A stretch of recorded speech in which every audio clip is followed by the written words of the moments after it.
Halo teman-teman, silakan kopinya diminum dulu, santai saja ya. Kemarin saya merenung melihat seorang ibu di Jepang mendidik anaknya. Saat si anak menutup pintu dengan keras, ibunya tidak berteriak marah, melainkan berbisik lembut. Sayang, pintunya menangis loh. Menarik ya? Di taman kota pun sama. Anak-anak kecil langsung membersihkan tempat bermain mereka bersama tanpa perlu disuruh-suruh.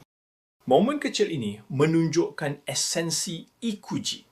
Cara unik Jepang mendidik anak lewat teladan, empati, dan kepekaan mendalam kimochi shugi, bukan doktrin kaku. Prinsip ini mirip ketenangan upacara minum teh chanoyu, atau harmoni tanpa kata wa, yang menjaga keteraturan kereta komuter Tokyo. Pengasuhan ini meresap perlahan ke dalam hati, menumbuhkan kerjasama secara alami. Namun, di era modern dengan keluarga yang mengecil dan tekanan kompetisi yang ketat, banyak orang tua di Jepang mulai cemas.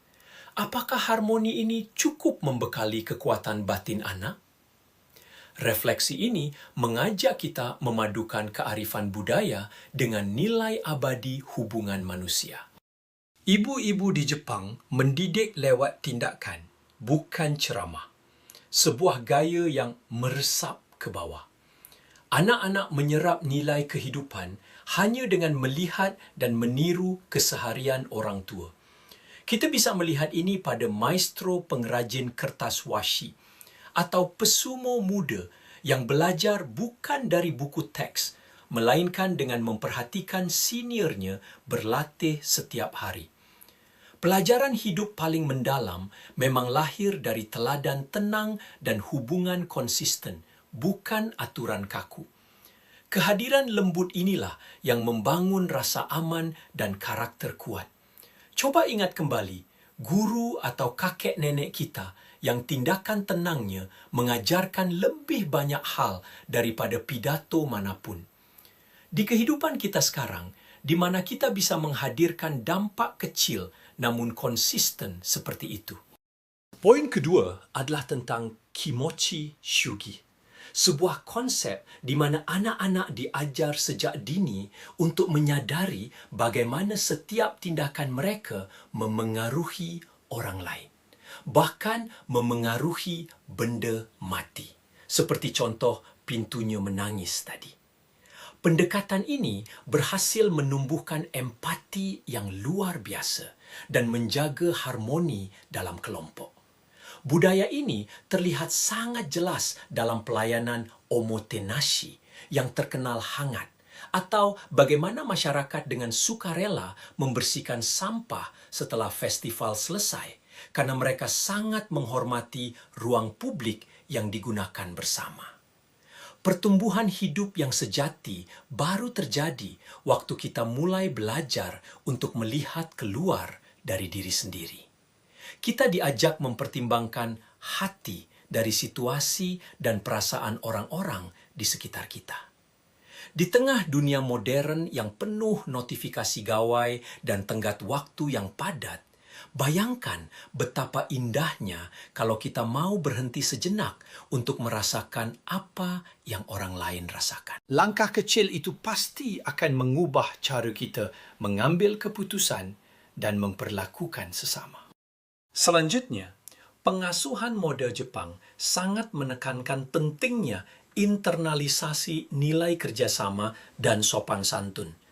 Tujuannya agar anak-anak dengan tulus ingin menyelaraskan diri dengan harapan kelompok, bukan karena mereka takut dihukum atau diawasi ketat dari luar. Contoh konkretnya bisa kita lihat pada waktu Souji, yaitu jam pembersihan sekolah, di mana anak-anak mengambil tanggung jawab penuh atas kebersihan kelas mereka sendiri. Atau saat festival lingkungan, Matsuri, di mana setiap warga, dari yang muda sampai yang tua, ikut ambil bagian secara alami tanpa paksaan.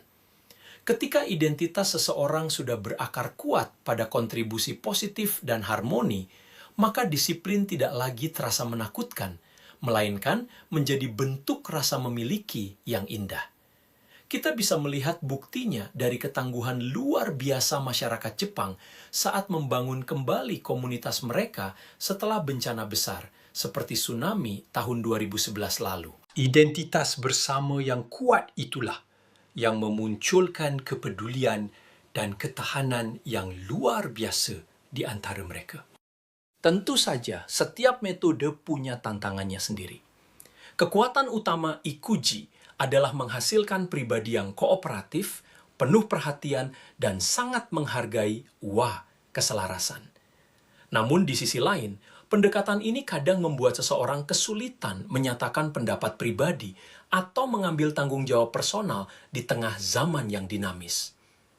Mari bayangkan bunga sakura yang mekar indah bersama-sama, namun setiap kelopak tetap mengikuti jalannya sendiri yang singkat. Atau pohon bambu yang meliuk mengikuti arah angin kencang, namun akarnya tetap tertancap sangat dalam di bumi. Kebijaksanaan sejati terletak pada kemampuan kita untuk memegang keduanya secara seimbang, memiliki hubungan mendalam dengan kelompok, sekaligus keberanian batin untuk berdiri teguh dengan integritas pribadi saat dibutuhkan. Ini adalah perpaduan antara kerja keras, pantang menyerah, gambaru, dan kasih karunia yang melembutkan hati. Pertanyaannya bagi kita sekarang, bagaimana kita bisa mendidik anak-anak atau membentuk diri kita sendiri menjadi pribadi yang tetap menghormati kelompok, namun mampu menemukan tujuan unik hidupnya masing-masing. Poin terakhir, seluruh proses pengasuhan di Jepang sebenarnya mengalir dari pengorbanan sunyi dan harapan besar agar anak-anak bisa diterima dengan baik di masyarakat kelak.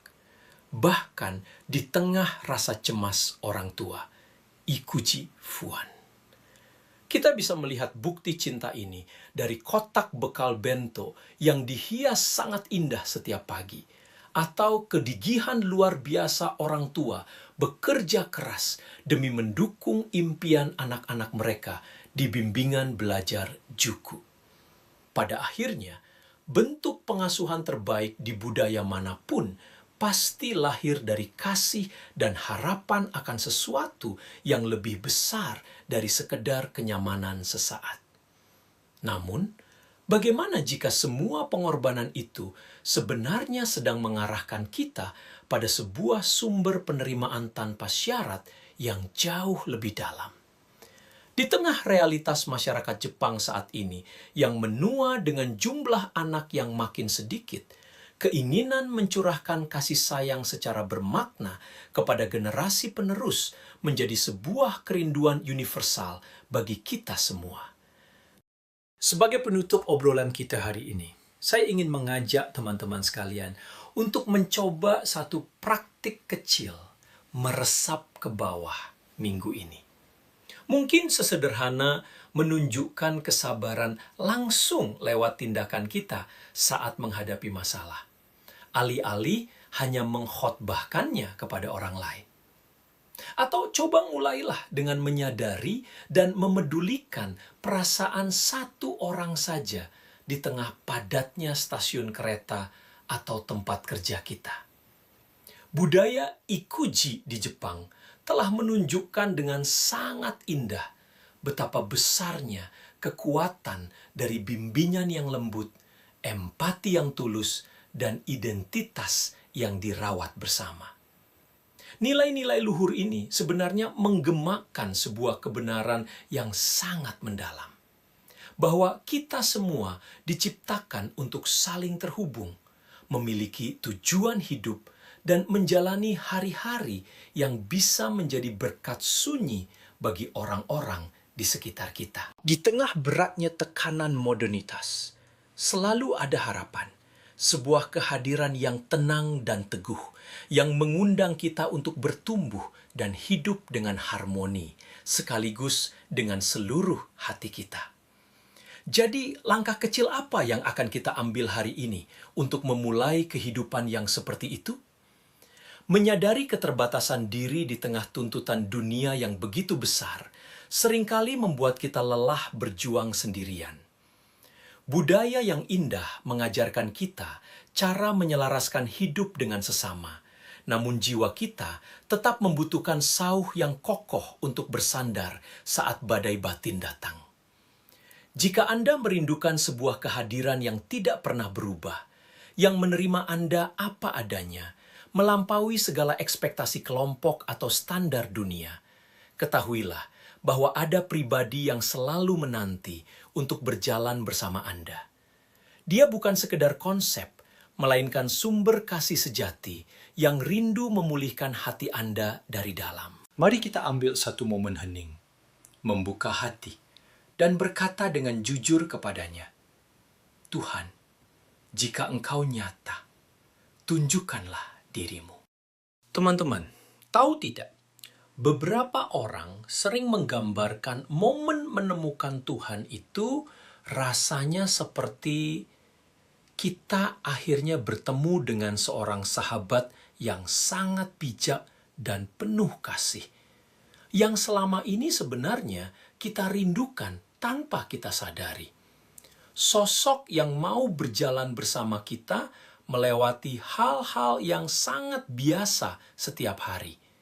Mulai dari kejaran tenggat waktu pekerjaan, rasa kecewa, momen sunyi di dalam kereta, sampai ke masa-masa yang paling berat sekalipun. Dia tidak langsung membereskan semua masalah kita dalam semalam. Tidak begitu. Tapi dia selalu ada di sana, hadir, menemani, dan sangat tenang. Mungkin Anda juga ingin bertemu dengannya hari ini. Saya sungguh percaya itu akan menjadi sebuah pertemuan yang sangat luar biasa bagi hidup Anda.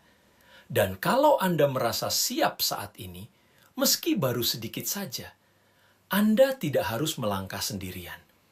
Mari kita berdoa bersama-sama. Ikuti doa saya ini perlahan-lahan dalam hati, dan resapi maknanya sedalam yang Anda bisa saat ini. Hanya itu yang diperlukan. Tuhan Yesus, aku mengakui segala dosa-dosaku dan memohon pengampunan-Mu.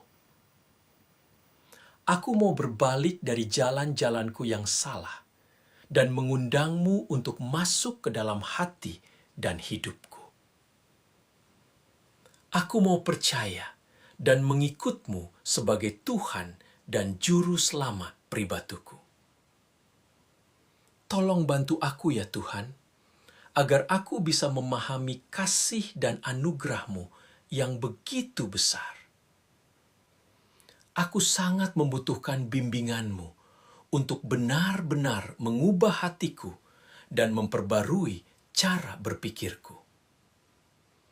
Mohon, tuntunlah aku selalu dalam menyelaraskan setiap tindakanku agar sesuai dengan kehendak-Mu dan tujuan mulia yang sudah Engkau siapkan bagi hidupku. Dalam nama Yesus. Amin.